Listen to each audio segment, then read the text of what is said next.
Let's do the 60-second savings challenge. Step 1, download Rocket Money. Step 2, link your accounts and see every subscription you're paying for. Tap one you don't use and cancel it. That's money back every month. Step 3, create a financial goal. $50 every paycheck, or let the app automatically move small amounts of cash when you can afford it. In a week, you'll forget you set it up. In a month, you'll see real dollars piling up. In a year, you'll be shocked at how much money you've saved. Bonus challenge, upload an internet or phone bill and let Rocket Money try to lower it. You only pay if they find you savings. On average, Rocket Money members can save up to $740 a year when using all the app's premium features. Users love the app with over 186,000 five-star ratings. Make saving money the resolution you actually keep. Start the 60-second savings challenge at rocketmoney.com/cancel. That's rocketmoney.com/cancel. rocketmoney.com/cancel. Quiet Riot. Hello and welcome to Quiet Riot Sunday School, our weekend snowball fight to Thursday's Winter Olympic showdown.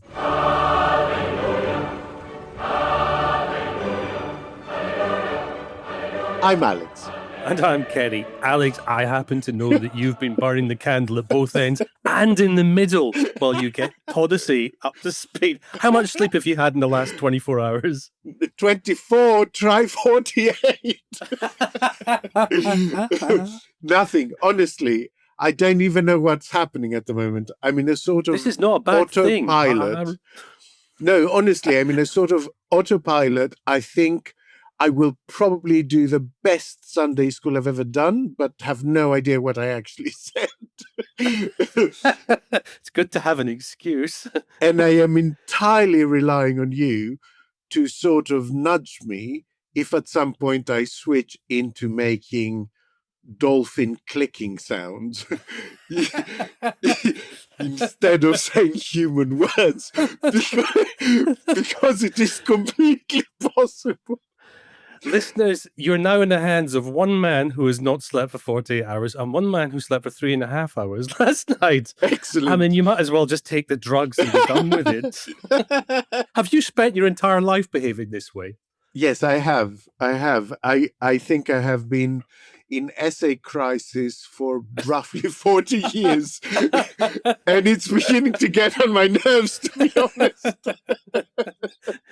I feel your pain. That's my way. There's a thing about this, though, because essay crisis mode is exactly how I operate as well. It's fine. But it's not just in professional terms. I remember when I was on holiday at home from university and my brother had just bought a new computer game, which involved you flying a plane and doing stuff. Anyway, I played it for 50 hours solid. Yeah, that was Championship hours. Manager for me. Was it? Do you know what I remember? And it was also after 50 during hours, exam times at law Yeah. school. Yeah. Well, I know that if I play computer games for 50 hours now, that everything starts to turn pink. But the world around me takes on a pink hue. It's been a long time since I've done it, but I was literally starting to hallucinate a pink world. I deliberately crashed a plane, went to bed, and I'm going to kill myself doing this. The point is, the episode is up. You know, by the time people are listening to it, it's uploading right now. But by the time people listen to this, it will be up. It is a superb episode, I think, on Prometheus, and well worth listening to, and knowing the torment I've gone through, the Promethean hurt I have endured. Everyone better download and listen to it. That's all I'm going to say, because I'm taking names of who doesn't. I got this vision in my head of Homer coming back, being reincarnated, and his next epic being Alex's Odyssey. The 10 Trials of Alex Andreou. It's got something to it. Right. As you can imagine, I've been a little bit off the news, but even I saw Vance being booed at the Winter Olympics, and it was... There is the Vice President, J.D. Vance, and his wife, Usha. Ooh, those are not... those are a lot of boos for him. Whistling, jeering, some applause. Just hilarious. and sort of ties into the first thing I thought we could discuss, which is the stuff coming out of the US State Department that it is about to drop a load of cash into basically the far-right multiverse think tanks, charities across Europe. Obviously, look, we can't ignore the Epstein stuff as much as we might want to for whatever reasons. But I'd like us to at least try to look at it more from the perspective of his victims for a change, just to see if we can do that.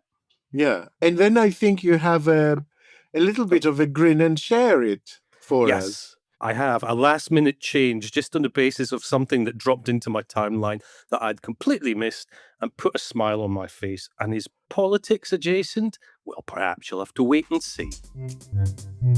Quiet, Riot. For years, European politicians have warned about Russian money distorting democracy. But now a new anxiety is taking shape. American money doing the same thing, but openly, ideologically, and inevitably wearing a red cap. Reports this week suggest that figures close to Trump and to the MAGA ecosystem are exploring ways to fund, amplify, and professionalize far-right movements across Europe. In the UK, this story inevitably circles Nigel Farage, of course it does, who has long been admired in MAGA circles as both a pioneer and, of course, as a potential bridgehead. What's being suggested isn't covert interference, it's more ideological export. And perhaps it's the inevitable outcome of a period when Cold War has very much been usurped by culture war. Alex, your starter for 10, if you're still with us. What is being alleged here? So basically that a network of money people, political operators in the Trump orbit, they're looking to fund infrastructure rather than candidates. Right. Strategically, it's quite a shrewd move if you think about it, because what you're saying is, I'm not going to put money on a particular party or a particular person with whom I might fall out, but I'm going to put money instead into structures that support any party and any candidate that is in that space. It is to an extent what they've been doing, right? And I think we've talked about it before, how media entities, to name no names, which are private companies that can be funded by whatever, hedge fund based in Dubai, and no one knows exactly who's funding them, but they can then go and give plump jobs to various people as presenters and talking heads and pundits. So they get the money and redistribute it. They effectively launder it for our political system.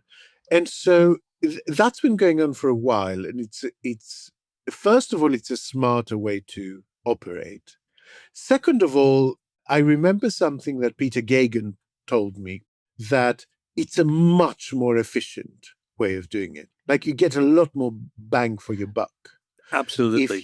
If you fund some think tank to do a piece of research that pushes specifically an issue that you are passionate about, like anti-abortion legislation, then it's much, much cheaper to fund the think tank to do it, who are not only accomplished at influencing politicians, not only already have a chair on every panel, on every news show, but also are in the business of influencing people within this environment. That's right.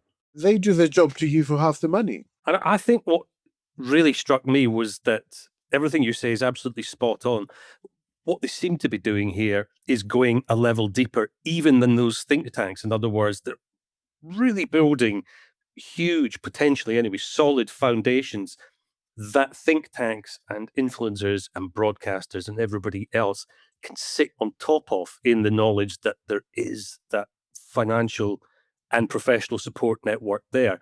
And it's an incredibly professional approach, particularly if we compare, I suppose, what centre-stroke liberal leaning organizations and campaigners and such like are up against. It's a level of professionalism that is genuinely quite difficult to combat, partly because of professionalism and partly because of the scale that they're able to bring to this sort of operation. Yeah. So, I mean, alarm bells are ringing. Is it clear if any of this stuff is actually illegal, though? Have they got a free rein here, do you think? Well, look, they've got a free rein because our party funding rules are incredibly lax anyway. The advantage they have by doing it this way, again, something they have had for a long time and have been taking advantage of. The only change now is that they're telling us. Yes. They're doing it quite openly and signaling an intention to kind of step it up. I mean, it's our own fault, isn't it? Like you say, this has been going on for a long time. Nothing's been done about it, and the door has been left wide open. The crux of it is this, that our laws are lax anyway, and they only get a little bit less lax during what's termed as a campaigning period. But if you're funding think tanks and media organizations and YouTubers and Instagram influencers and TikTokers, then they operate almost, the majority of the time, they operate outside campaigning periods. Yeah, that's right. When those even slightly stricter rules, they're still not strict enough, but even those don't apply. Go fish if you think you're going to catch some money going to a YouTuber that's got quite a lot of influence over a particular demographic that's considered key for that kind of party. Go fish if he turns around and starts saying, I think Nigel Farage is great. How are you going to show that this is actually a campaigning thing and not just free speech? How are you going to show that they're getting paid for it? The only way really to control it, the rules are stricter in the States. Right. And actually what organizations like Democracy for Sale have been doing is they've been tracing this money coming in because it has to show up at the other end. Right. I see. So actually they're doing us a little bit of a favor, because if you go to the Heritage Foundation, they don't have to show you who funds them, but they have to show you where the money they get goes. Do you see? I do see. And actually, it makes it all a little bit more traceable. Now, that all goes out the window unless you tighten the rules, especially when it comes to cryptocurrency donations, electronic donations, coins with no actual value, share offers of companies that have no actual assets, etc., etc. So unless you tighten up the rules, and here the same principle applies as I have been saying till I'm blue in the face when it comes to, for instance, social media regulation, for instance, AI. You have to work on first principles. You have to draft legislation that is broad enough to say, if you are funding any organization with the intent to influence the political outcomes in the UK from outside the UK, this is an offense, rather than trying to craft them in a way that will catch every possible permutation of Bitcoinery, which you will never do, because the moment, even if you manage to do that, and that would be a miracle, 5 minutes later, there would be a new way that's not in the legislation. It's like synthetic drugs, basically. The moment you classify one thing as Class A slightly different composition is created that's not covered by the classification. It's not as if the Russians haven't been loitering in the social media space in particular for some years now. They've become notorious for it. But this is quite different to what the Russians have been doing, isn't it? I mean, again, strangely, Russia prefers to operate in the shadows. they like to influence from behind the scenes without being spotted. And I think that's possibly because they understand European politics better than Americans do, to be honest. It's not just habit. Well, yeah, because I can think of several countries where, there is an anti-Americanism. It has been for many, many years. Countries like Greece, countries like Spain, countries like France, they don't like America, generally speaking. So if it comes out that American money is pouring into X TV station and X think tank, that is a recipe for, voters going the opposite way in the droves. And we sort of saw that when J.D. Vance tried to intervene and Elon Musk tried to intervene first in the American election and then the Spanish election, that actually the movement went away from them because people don't like another country telling them how to vote.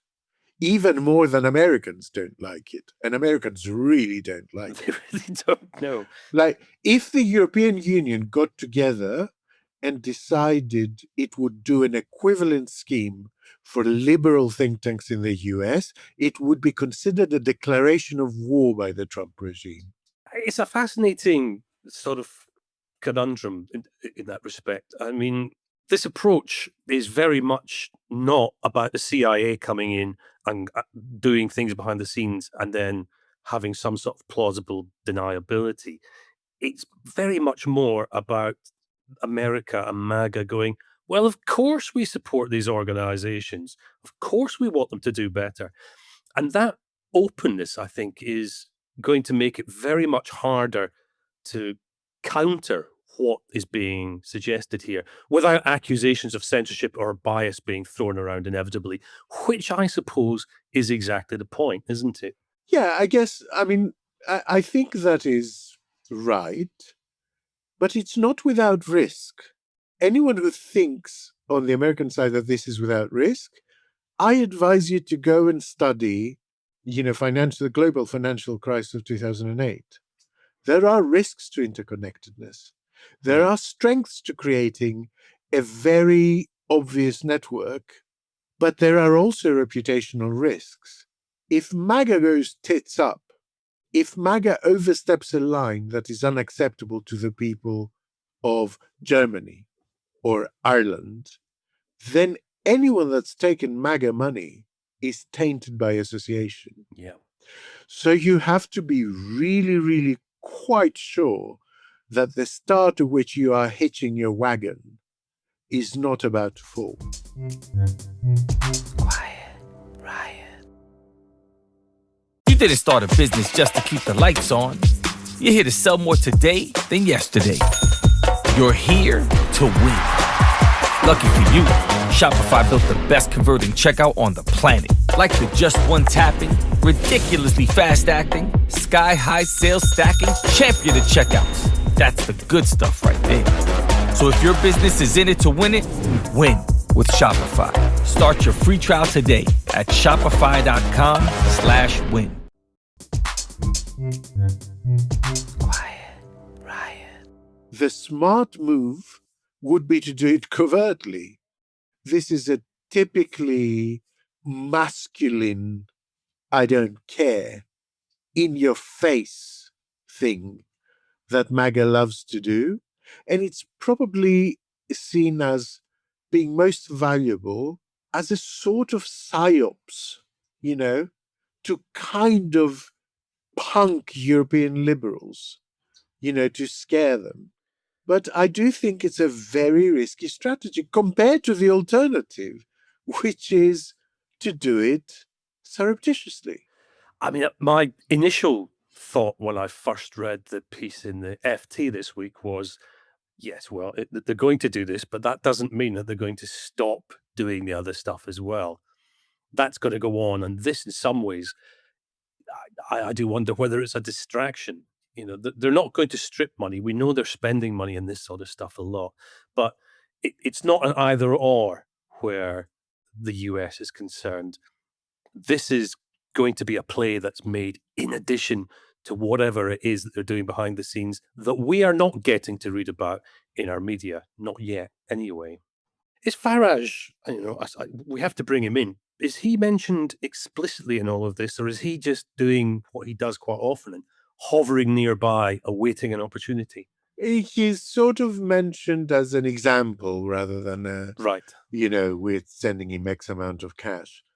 Listen, don't expect to catch Farage at this. He will be the last person you catch. It's like trying to sort of wrestle an eel in a vat of lubricant. Farage has been doing this for a very long time. He's much more experienced at the crime than we are at the arrest. Let's just put it that way. He will be the last person you catch. That doesn't mean he can't get in trouble because other people in his growing party get caught out. In fact, that is what tends to happen. What do we think the end game here is? There are a lot of end games. One is to avoid at all costs, I think, Europe getting more cohesive. Yes. If we accept what America is declaring publicly and the implications of that, if we accept all the stuff about spheres of influence, etc., then they don't want a fourth powerful bloc that's got its shit together. That is fundamental to their carve-up. And so Europe getting its shit together is the biggest threat. And that is what they're out to neutralize. They are out. It doesn't even matter how, and it doesn't even have to have a coherent strategy for getting X person elected in Y country. It's not about that. It's about adding to the noise, adding to the anger, adding to the polarization. It's about making us argue with each other all the time. Well, that's the point that I was just about to make, that my view on what's happening here is that they're not launching a war. What they're doing is sticking a crowbar into the cracks, and the fairly substantial cracks that already exist throughout Europe. And I suspect that that's actually the biggest problem. The biggest problem being those structural weaknesses, Brexit accentuated, but that we've seen spreading throughout Europe. If you fill these cracks up, they've got nothing to put the crowbar into. But the weaknesses are there, and they're inherent in the system as it is at the moment. And this is an attempt to broaden these cracks rather than create new ones, I would posit. But there are risks to that as well, because there are second and third order effects that are not easy to predict. Yeah. And actually, if you just concentrate on shit posting, basically, which is what this is, it's a massive shit posting operation. That's what it is. And if you concentrate on that, you don't actually have any control over the outcome. It's very haphazard. You create a lot of basically agents of influence who do their own thing. And there are dangers to that because at some point, the goals and agenda of one bit of the far right here might not completely accord with the goals and agenda of another bit of the far right here. And both of them, their ends may not accord with what America wants.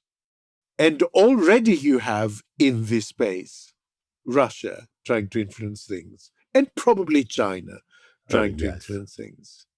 And so what you're doing is you're also creating a lot of voices competing for attention. And the risk with that is what we're seeing in America now. We're seeing the MAGA movement fragment because it's effectively an attention-based economy.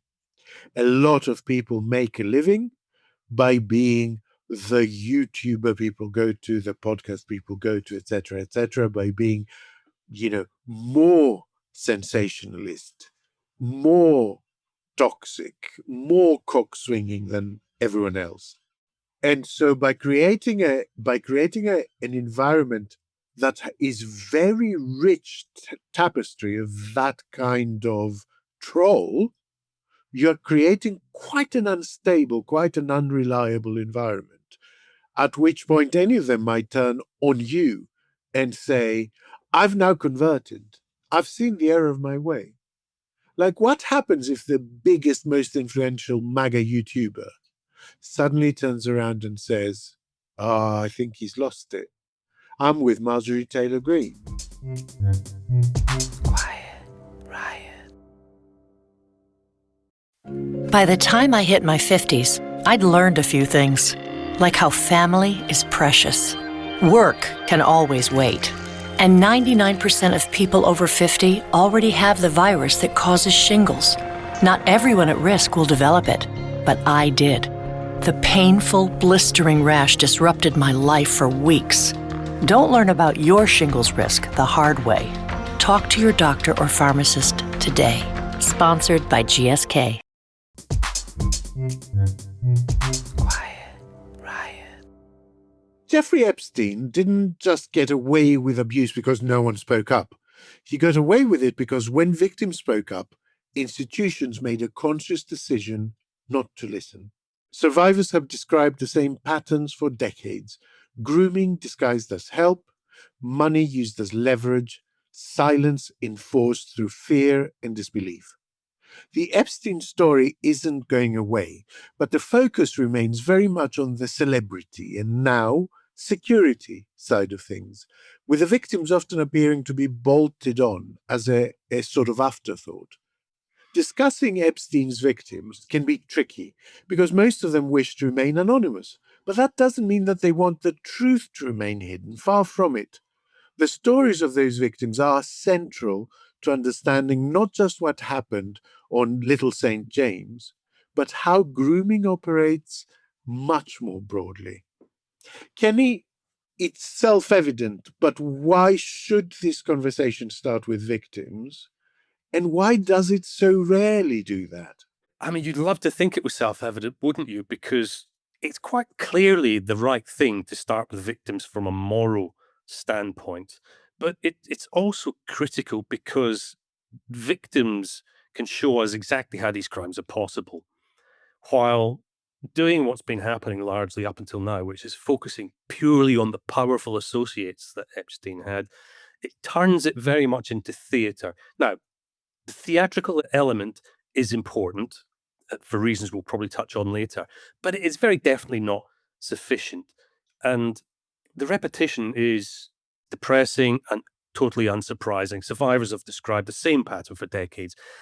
It's a system that's designed to narrow choices, to normalize abuse, and of course, to punish resistance. The thing about this is that Epstein was not a mystery. He was very methodical, but his victims understood that long before the rest of us pretended to notice, and before the authorities started to, as far back as the mid-1990s, ignore the claims and allegations that were coming out of that particular very unpleasant world. I have to say that the story wasn't on my radar before it was big. And that's because it's not a side of things that interests me, if that makes sense. I don't think I've ever looked at the social pages, of a newspaper or bought a celebrity magazine. I'm really not interested in the lives of the rich and famous. To me, it's not a mystery why so many people might have been unaware of it. But I do understand that for people who do like that world and occupy that world, it cannot have been not obvious, even from the frequency of seeing who someone is pictured with. Yeah. Do you know what I mean? Because looking back at those photos, a lot of them were published. It's not that they were private. No. A lot of them are from the official press agency who were invited on his jet to take photos of all the celebs. What you've touched on there is proximity. This is what is most astonishing about this story, because there were enough warning flags, certainly possibly in the mid-90s, certainly by the time 2004, 2005 came around, when there were proper investigations taking place. And yet the story itself was interesting to various groups of people. It was interesting to those who, as you say, are interested in the showbiz side of things, in the world of celebrity, of big names, of rich people doing rich people things. And there was proximity to that. It was of interest to those who follow business because there were hundreds of millions of dollars involved, and there were the biggest businesses in the world in many ways involved as well. So there is no excuse for the world of business not to have been paying attention if it wanted to. And of course, the world of politics, which was plugged in at levels that we're only just finding out about now. Yet again, there was enough there to wave a flag. And it's this idea that in ignoring what was going on and ignoring the warning signs, it wasn't a mistake that was being made. This was a very deliberate looking the other direction, failing to acknowledge all the warning signs that were there. And the only people who really understood the magnitude of what was going on were those victims. And this circles back to that first question you asked about why is it important that the victims are put at the center of this? And this is why. They inevitably were the ones who saw it, recognized it for what it was, suffered because of it, and then were ignored when they went to the authorities for help and to try to stop this sort of stuff happening. And by extension, would spot it elsewhere. Absolutely that's right. This is not Epstein's exclusive approach. This is grooming 101, the approach of offering little bits of help, a little bit of money, some baubles thrown your way, and then turning that subtly into a threat or into embarrassment, turning it from a positive into a negative. And at that point, you have control over people. So this isn't just grooming of millionaires and billionaires. This is grooming across the world at all sorts of levels.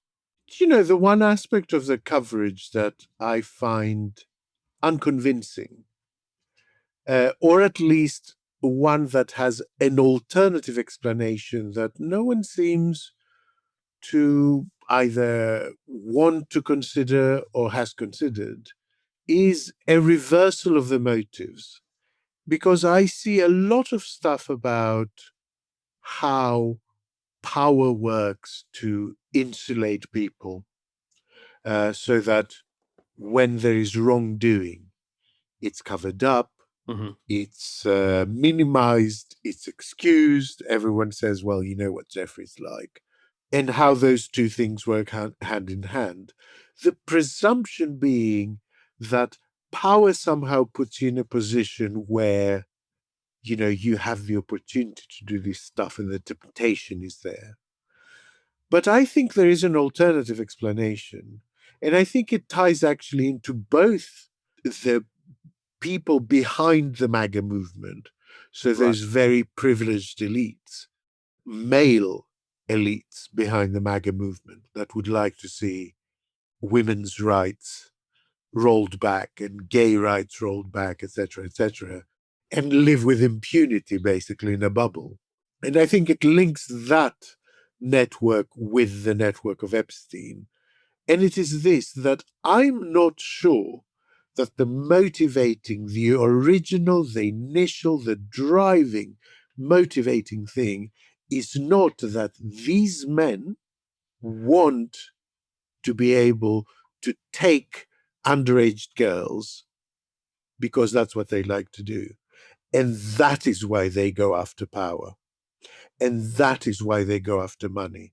And that is why they satellite, they orbit these networks until they are allowed in.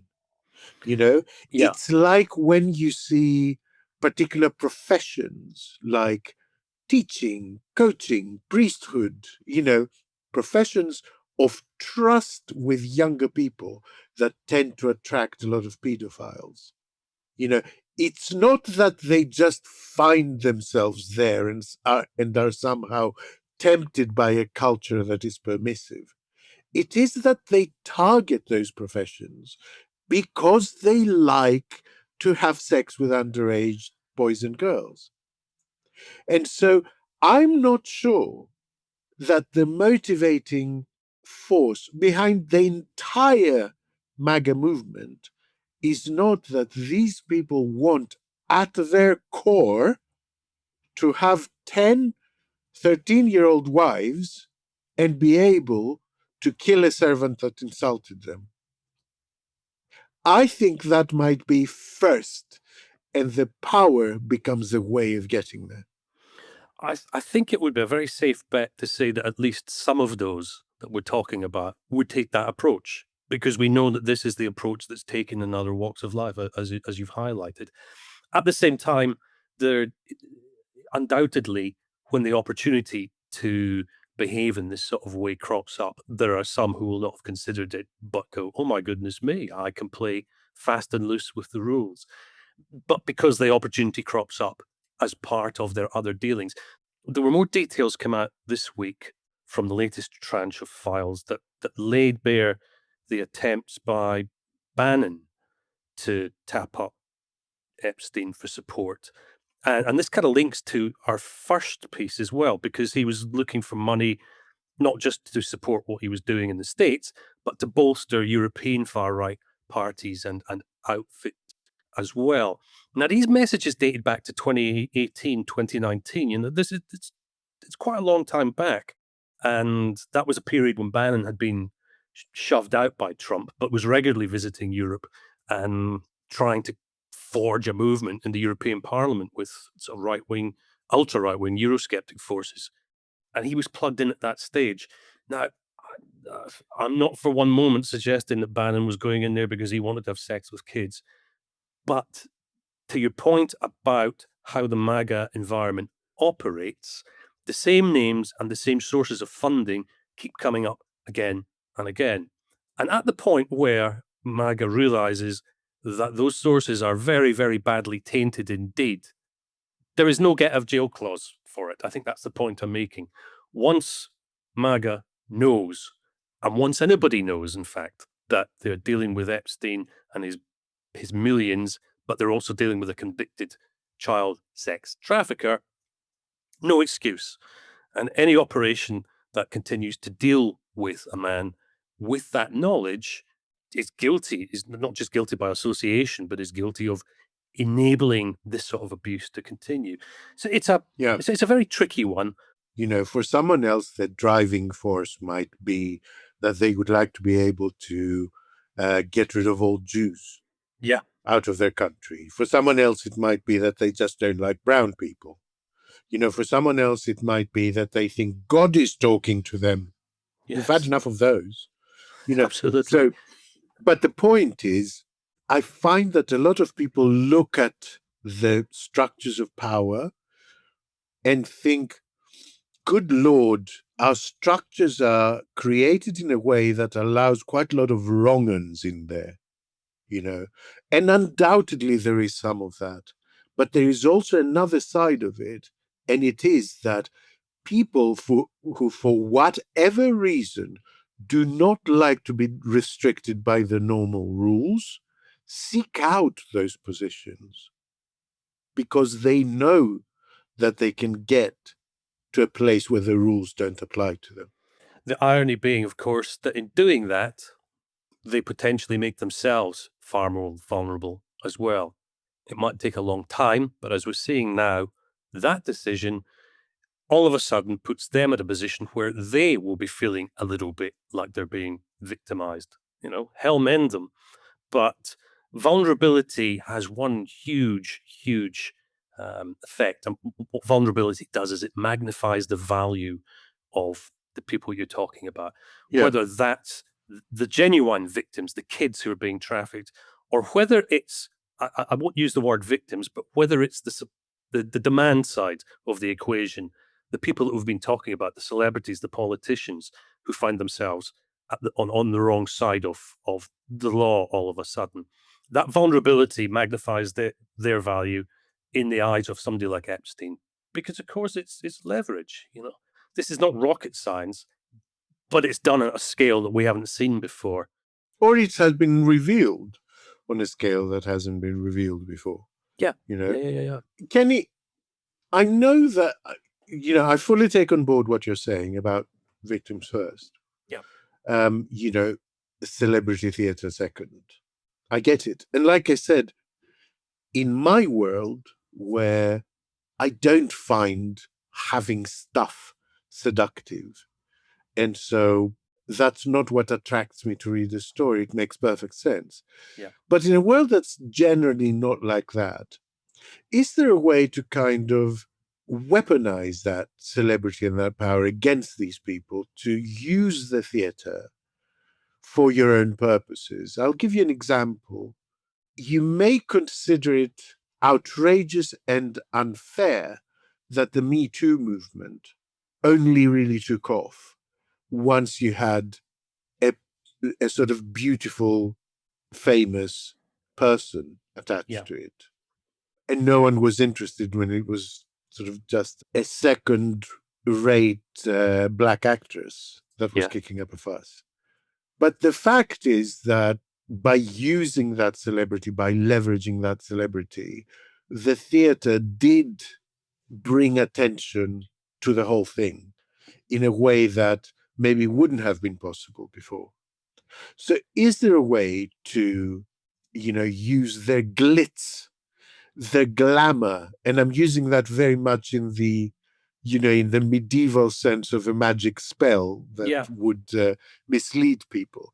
Is there any way to use that glamour against them? Absolutely. And it's an uncomfortable conversation in some ways, but it's a conversation that really needs to be had, because once you accept that silence is actually a core part of the abuse, everything changes. And so we have this two-pronged approach that needs to be taken. The law has to be seen to act against the perpetrators of these crimes, but the public and those involved as well, the criminals themselves, this has to be theatre, because a huge part of justice is retributive, if that makes sense. Restorative justice we talk about, but from a social perspective, it's so very, very important that when the state steps in, the public at large can say, actually, I think you've done something and I've seen you do something. If this all gets pushed to one side and dealt with quietly, that element doesn't apply. And there's a huge problem there. Now, Epstein's world really did rely on people averting their eyes. I mean, his walls were covered with pictures of half-naked kids. So they were literally having to avert their eyes. They were having to manage reputations carefully. They were having to change the subject, weren't they? And sustained attention disrupts that. And it's not frothy name chasing. So, the point you make is very valid. This is not frothy, but it is a relentless focus on victims, on methods, and on systems, because that's what those who are involved hate most. And not because it's unfair, but because it actually works. It's the sterilizing impact of light being shone through the cracks and showing these people up for exactly what they are. Yeah. I would go further, Kenny. I would say that his walls were covered with those photos as a weapon. I would say that his walls were covered with those photos because so sure was he of his power and impunity that he knew by doing that, he was effectively co-opting you. By making you silent, even though you had seen what goes on, you were now part of that cone of silence. Pretty soon, it was too late to say something. You hadn't said anything early enough. You'd already taken too much money. You were now in. You were groomed. To use a very different example, the storytelling of it matters. Look what happened for justice for the sub-postmasters. Because ITV made a drama about it. Yeah. I know that seems shallow, but it isn't. People like the story told to them. They don't like dry statistics. They don't like numbers. They don't like blacked out bits of paper. What they like is someone to take all those things and craft them into a tale. The point you make is absolutely spot on, because in this country, one of the most effective still big-scale media outlets talking about this sort of stuff is Private Eye. And Private Eye has been banging on about this stuff for years, just like it banged on about veterans' tests, about blood scandals, and about the postmasters as well. The public doesn't have the excuse that we didn't know what was going on. I mean, if you're plugged in enough to be listening to political podcasts, there's a good chance that you are plugged in, or people that you know quite well are plugged in to outlets like Private Eye, which talk about this stuff. But they talk about it in a very particular way. These serious stories will tend to be at the back of the magazine, whereas obviously a lot of people are reading the funny stuff in the front half. But it's out there. It's not secret. It's hiding in plain sight. And again, this comes back to the idea that the theatre element of it is so important, because otherwise most of us don't pay a damn piece of attention to it at all. We're that shallow, we really are. It's so disappointing, isn't it? But I think the question now for Keir Starmer is he prepared, and will he be prepared to bring in the reforms that are necessary to end these abuses? What we're dealing with is the abuse of power. We're dealing with the systematic abuse of power by lobbyists, by people who are corrupt, by people who don't give proper information when they're asked to disclose information. We're dealing with a lack of transparency in the system, all these things. And by the way, I did a report for Keir recommending all that this be done, and this is the report that should be taken up. There are 4 areas where we need to make major reforms. They could be done within weeks with the support of members of Parliament in the House of Commons, and I believe it would be possible. We could start to clean up the system from tomorrow, but it's got to be done. Now, to wrap this up, Gordon Brown wrote a piece in The Guardian this week that's getting a lot of kudos. I haven't read it because I may never wake up again after we record this, but we shall see. But what was it about, and what did you think of it? It was a very good piece, actually. I thought it was quite measured, and he was quite careful not to try to absolve himself of responsibility for his involvement with Mandelson. He was also on Radio 4, so he's not hiding away from the media on this one. These are high-profile interventions from a former prime minister. The core point he's making is the core point that survivors have been making for years, that this sort of stuff only matters if it limits power. He's arguing, not for the first time, for a new era of transparency, for stronger safeguards and real accountability, I suppose, to stop the powerful acting with impunity against the powerless. It's a very Gordon Brown message.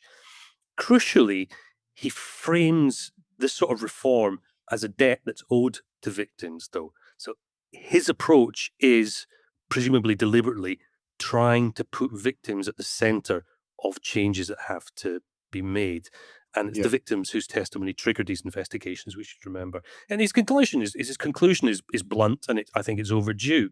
Let in the light, legislate without delay, and end a system that still protects abusers far more reliably than the people that they harm. Yeah. I have to say, I also liked Starmer's apology.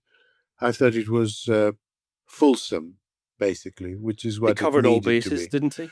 Yeah. But he went on camera and basically ate some humble pie. Yeah. And I thought that was appropriate. I mean, like I said, I haven't been following the news very closely, so I've only seen the clips of it. It would be entirely to form if during the Q&A that followed, he said the worst thing that sort of undid it all. But the bits I saw, the to camera, I'm sorry, I fucked up stuff, I thought was direct, and it felt right. Bizarrely, there's an opportunity here for Starmer because he has nothing to lose at this stage because he screwed up. And a complete mea culpa is at least something that is, it's black and white. It's not dressed up in the usual flim-flammery that politicians just use all the time by default. And that side of it was refreshing, albeit in very unfortunate circumstances, it must be said. Quiet, Riot. This Friday, Crime 101 hits theaters. What is it that you do? I take high-value items and make them disappear. So you're a thief. One crime connects them all. I'm getting close. I know it. But only one will walk away. I underestimated you. Chris Hemsworth, Mark Ruffalo, Barry Keoghan, and Halle Berry. We're good at this. Yeah. Crime 101, directed by Bart Layton. Rated R, under 17, not admitted without parent. Special sneak previews Monday, everywhere Friday. Quiet, Riot. All right, Alex, amid all the Winter Olympic headlines, which you've not seen because you've been keeping your eyes open with matchsticks and goodness only knows what, did you spot a wee story about a Team GB Olympian called Gus Kenworthy? I did not. My eyes have been on Olympus rather than the Olympics, I have to say. Okay, first of all, what is his sport? He's a skiist. Yeah, no, I wouldn't have seen any of the skiing stuff, basically. Right. None of it. The outfits are awful. I mean, I'm not going to watch sport where basically you can't enjoy the athlete's physique. That's the whole bloody point. I quite like the ice skating and stuff like that. Well, you should be aware that there's allegations going around that ski jumpers are injecting stuff into their penises to Yes. See what you miss when you don't watch the Olympics. What? Why? Does it change the center of gravity or something? It's even more bizarre than that. Because the stuff that they inject allegedly can increase the circumference of your todger by a couple of centimeters and lasts for months, if what I'm reading is to be believed. What happens is, if you're a ski jumper, anything you can do to increase the area of your suit helps you remain aloft a little bit longer, apparently. So these guys are being accused of having willy injections to stay up, but in a very different way. Bonkers. Isn't it? The world of sport, it's... and this is hiding in plain sight as well. I mean, it's flying above your heads at 150 feet. Dear. Anyway, this went downhill, didn't it?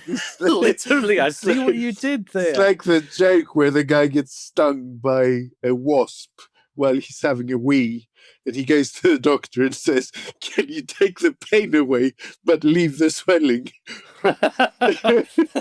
Other Blackpool postcards are available from our shop. The old ones are the best ones.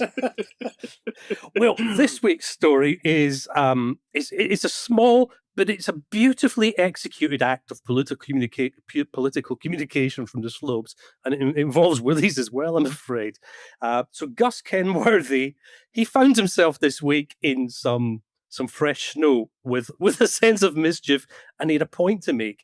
Now, his chosen medium was pee-pee, and his chosen message was a very clear 4-letter protest. He weed "fuck ice" into the snow, or he photoshopped it very well. Brilliant. It's perfect. He spelt that out on the mountainside, and then he shared the image online. And he said, it's a response to recent actions by ICE in the United States. It's relevant for him. He's 34.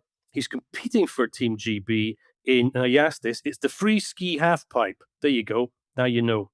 And he also urged Americans to write to the senators to rein in ICE and Border Patrol. He moved. He was born in Chelmsford, so that's why he can ski for Britain. But he moved to the States, to Colorado, when he was a kid. And he's competed. I hope he's not planning to go back. Well, that's the thing, isn't it? He's competed for Team US in 2014 and 2018. But he's got history, this guy, because before the 2022 games in China, he spoke out. He was quite critical of the decision to host the games in China. So he's taken risks before. Anyway, the important news is that Olympic officials have confirmed that he's not going to face any sanctions because the message was made off-site and outside competition rules. There you go. I'd have given him a gold medal based on his outstanding technical abilities and excellent artistic interpretative skills. But Team GB have politely distanced themselves which is basically Olympic speak for saying, we're not touching this with a ski pole, or his pole indeed. Yeah. A lot of straight lines in that F and the K as well. So I think it's got quite a high degree of difficulty, I would say. I think it's got quite a high degree of Photoshop. Sort of is what it's go in a straight line and stop cleanly, as it were. Well, it just depends whether he's had the injection or not, I dare say, doesn't it? Okay, all right, moving on. Okay, well, that is it. Thank goodness for another show. Thank heaven. Thank heaven for that. I got through it. How was I? Oh, you were glorious. You were glorious. Oh, And when you brilliant. listened to I yourself, have no idea what I said. listeners, please do email us and tell us whether you prefer Alex to be unconscious as he was this week, or you want the old semi-conscious Alex back. I have opinions on this matter. Yeah, and any complaints, you can send them to Kenny. Do not send them to me. I do not want to get emails tomorrow and posts on Blue Sky saying, I can't believe you didn't pick Kenny up on this word that he used. Tell it to your priest. Alex, given that you've been awake for 48 hours doing policy, do you want to do another policy plug? I think no, everyone knows about it by now. You know what to do, just bloody do it. Listeners, if you want more gods or fewer gods in the show, simply sign up to back us at ko-fi.com/Quiet Riot Pod, and you'll get an invite as a bonus to our February editorial meeting when you can make your deity adjacent views known to Alex, Naomi, and myself. I'm hoping to be awake by then. Talking of Naomi, Quiet Riot's own Queen of the Gods, she will be back at the mic for Thursday's show, when we hope to be joined by Loughborough MP Jeevan Sander, who already made his Quiet Riot debut by virtue of a specific interview on the cost of living, but we will now have him in the studio all to ourselves and get to quiz him on loads of different stuff. Till then, stay safe, stay happy, and stay writing quietly. We really do love you all very much. Bye. Quiet Riot is an audio production by Cooler Heads with Naomi Smith and Alex Andreou. Produced by Kenny Campbell. Music by Mariana Sangeeta. Artwork by Simona Canelu. And edited by me, Alex Reese. Quiet Riot.